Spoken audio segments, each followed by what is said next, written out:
Hi, fifth graders. My name is Miss Keene, and I am the reading teacher for the Hashtags family. So some of you, I'm your teacher, and some of you are just going to get to see me on lessons that we do here. Just wanted to take a second to introduce myself. Today, we are talking about monitoring our comprehension. Comprehension is when we read something or we hear something and we understand what is being said to us. Now, monitoring it means that we keep up with whether or not we really are comprehending and understanding.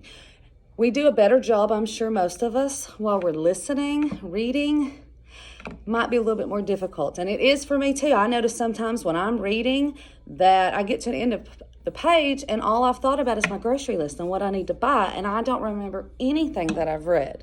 So we're going to talk about a few things that we can do today. If that happens to us while we're reading, we're also going to read the next chapter and the thing about Georgie. We're going to read chapter 2, and we're going to monitor our comprehension while we read that. So the first thing I want to do is we're going to put 2 anchor charts in our anchor chart section of our journal. One is called Reread to get back in the book, and the other one is Keep Your Eyes and Mind in the Book. Now, I'm going to talk to you about each of those, and I'm going to show you my anchor chart, and I'm going to take just a second for you to pause it so that you can write it in your anchor chart, and then I'll go on to the next one, and we'll do the same thing, and then we'll read. So the first one we're going to talk about is reread to get back in your book. I'm going to turn it this way. No. I'll put a picture of it at the end, okay? Reread to get back in your book. When you get distracted, you need to stop and notice where your attention first occurred. Where did it go? What made you lose your attention? Did something happen with a kid sitting at a desk? Did something happen in the living room? Did you hear something on TV?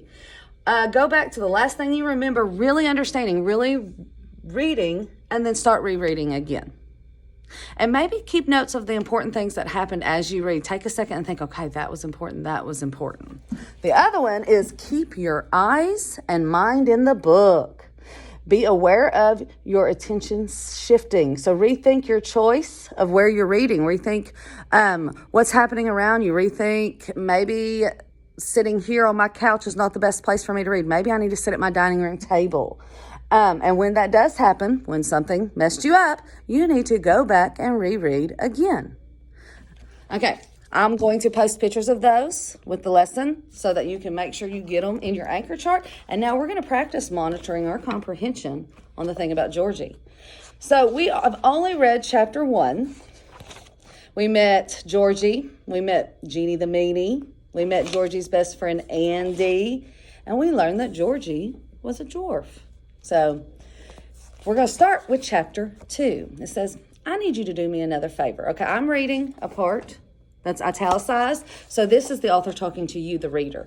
I need you to sit down on the floor. Don't worry if it's a little dirty. You won't be there long. Now stretch your legs out in front of you. Pull your knees up to your chest and wrap your arms around your legs and rest your head on your knees for a second. Then take a couple of deep breaths in and out. It's pretty relaxing to sit with your head on your knees like that, right? I bet you sit like that a lot, maybe when you want to think for a little bit or when you're waiting for something to happen. You probably think that it's no big deal, that everyone can do it. Well, Georgie can't. It doesn't bother him, really, not to be able to rest his head on his knees when he needs to do something, when he needs to do some thinking. But the thing is, he can't, even if he wanted to. You can get up now. So the author had us do this so we could... I think that we go through our everyday doing things that we don't even think about, like sitting on the ground, wrapping our hands around our legs.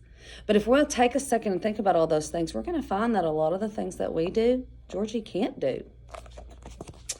No more homework, Andy chanted as he and Georgie raced across the icy parking lot to Miss Moretti's car. Their backpacks were lighter than they'd been in weeks. Hello, boys, Andy's mom greeted them as they piled into the car. Are you glad it is vacation? Miss Moretti had a thick accent, and Georgie always liked the way she made English sound like a foreign language. No more homework, Andy cried again. Georgie laughed. When they got to Andy's house, Georgie called his mother to let her know where he was, but he kept his coat on and zipped up. Andy did too. As soon as Georgie hung up the phone, the boys sped right back out the door. For the past 3 weeks, Georgie and Andy had been running their own business to raise money for Christmas presents. It had been Georgie's idea. He figured he was getting too old to give his parents just Christmas cards he made in school, and he still wanted to spend his allowance on comics. So he decided that he and Andy should start a dog walking business after school. He knew Andy would agree to it since he loved dogs, but couldn't have one because his dad was allergic. Okay, someone just walked into my room, and if you notice, my eyes kept looking up to see who it was, so I got a little distracted. So I'm going to go back to them saying no more homework because I remembered that they're taking a little vacation from school, so they've got no more homework. So I need to go back and reread because my attention shifted. So now I'm going to put it back into my book. When they got to Andy's house, Georgie called his mother to let her know where he was, but he kept his coat on and zipped up. Andy did too. As soon as Georgie hung up the phone, the boy sped right back out the door. For the past 3 weeks, Georgie and Andy had been running their own business to raise money for Christmas presents. It had been Georgie's idea. He figured he was getting too old to give his parents just Christmas cards he made in school, and he still wanted to spend his allowance on comics. So he decided that he and Andy should start a dog walking business after school. He knew Andy would agree to it since he loved dogs, but couldn't have one because his dad was allergic. Okay, so Andy and Georgie have a dog walking business. I like it that Georgie wants to do a little bit more for his parents, but he doesn't want to spend his allowance. So he got creative and came up with a new way to make money so he can still spend his money on himself and spend his money on his parents. Did you decide what you're going to do with all the money when you get it? Georgie asked Andy on the way to Miss Kipp's house. Today was Friday, payday. Yeah, Andy said, I've been saving up for Galactic Traders. You know that new game? Well, that's if I don't get it for Christmas. If so, then I'll probably buy Starbase Invasion 7. Cool, Georgie said. He didn't know too much about video games since he couldn't really play them. He had trouble working the controllers, so all he could do was watch while Andy played, and that wasn't much fun. There's another thing. I want to take a second and think about this paragraph. Maybe why the author had us do that at the beginning. I'm sure a lot of you play video games, and I'm sure you don't even think about the fact that there might be someone out there who can't. And it's not that Georgie's not allowed to. It's that it's like what he said. He has trouble working those controllers with his hands. They knocked on Miss Kipp's door, and she handed them Buster, her Cocker Spaniel. Be sure you bring him back before he gets too cold, Miss Kipp told them while Georgie fastened on Buster's leash. 15 minutes later, they were walking all 6 of their dogs. Georgie always walked the small ones, and Andy took charge of the bigger ones. One time, Georgie had tried to hold on to Tanya, the Great Dane, but when she'd caught sight of a squirrel, she'd run so fast that Georgie thought she was going to rip off his arm. So now he's stuck with Buster and the 2 poodles, even though he thought poodles were too fancy for their own good. But at least they didn't yank too hard at their leashes. I didn't lose my attention, but I want to rethink through this one paragraph. So Georgie walks the smaller dogs because if he walks the bigger dogs because he's shorter, he can't keep up with them is my guess. So you know what I was thinking, Andy said as they waited for Apollo, the golden retriever, to sniff a tree. What? Georgie asked. Well, I think there's probably a lot more dogs in this neighborhood, maybe 20 even. We could be making way more money. Yeah, but how are we going to walk 20 more dogs? We could get another partner, Andy said, to help us out. Georgie raised an eyebrow. Like who? What about that kid Russ, Andy asked. I told him about it, and he said it sounded cool. He said he wanted to help. Andy had to stop talking for a second to untangle Apollo's and Tanya's leashes, so he continued after a minute. What do you think? Georgie let out a long breath and watched as it left his mouth like a cloud in the cold air. I don't know, he said. I don't really know Russ. Russ Wilkins had moved to their town about a month ago. He was in Mr. Meyer's class too, but all Georgie really knew about him was that he had hair that was so blonde it was almost white. That and the fact that he was an awesome basketball player. Georgie had watched him at recess when he made 11 free throws in a row. Okay, wait a minute. I've been doing a lot of reading, so I got a little distracted in myself. I'm going to go back and read this last paragraph. Because I know they talked about this kid, Russ, but I want a little bit more details about him. I want to make sure those stick in my head. Russ Wilkins had moved to their town about a month ago. He was in Mr. Meyer's class too, but all Georgie really knew about him was that he had hair that was so blonde it was almost white. That and the fact that he was an awesome basketball player. Georgie had watched him at recess when he'd made 11 free throws in a row. Do we think that Georgie plays sports? I'm thinking he probably doesn't. So I have to wonder, and I'm going to look for how Georgie feels about someone who's so good at sports when that's something that he can't do.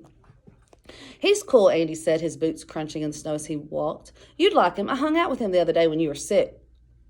All of a sudden, Georgie knew that he did not want Russ to be their new partner. He'd rather have anyone else, even Jeannie the meanie, but not Russ Wilkins. He looked down at the dogs, tried to think of something to say. I don't think it's a very good idea, Georgie said. I think it should just be us. Otherwise, we'd have to split the money, and we wouldn't be making more anyway. Andy nodded slowly. Yeah, I guess, he said. He sounded disappointed, and Georgie didn't like it. So Georgie's reasoning is they won't actually make more money because they'll have to split it with a third person. But based on the things that Georgie was thinking about Russ, do you really think that's his reason for not wanting Russ? Or do you think he might be experiencing another character trait? Like he might be feeling a little jealous? Maybe he thinks Andy and Russ will become friends and he won't be friends with them? They were silent for a long time after that. They just walked the dogs and watched them sniff trees and didn't say anything. Georgie was about to tell Andy that, fine, if he really wanted to, he guessed Russ could join their business, but only once a week maybe. But right as Georgie was opening his mouth, Andy spoke. I think Buster's getting cold, he told Georgie. We should probably go back. Yeah, Georgie said. I think the poodles are starting to freeze too. Andy laughed. They're popsicles, he said. Georgie snorted so hard he had to wipe his nose. Poodle pops, he said in between laughs. By the time they'd returned all the dogs and had money bulging in their pockets, Andy seemed to have forgotten all about Russ Wilkins. Georgie was glad he hadn't said anything. Dog walking was definitely better with only 2 people. We learned a lot in that paragraph. Seems like Andy and Russ are friends. Well, we have Russ, the new kid. Seems like Andy and Russ are friends, and that Georgie doesn't seem to like that. He seems to be acting a little jealous, and I think he's afraid if that they join his group, then he won't maybe stay as good friends with Andy. Okay, now that we've read this, I want you to make sure that you're monitoring your comprehension when you read your own books. If something gets you distracted, I want you to think about it. Think about what you can do to bring yourself back in.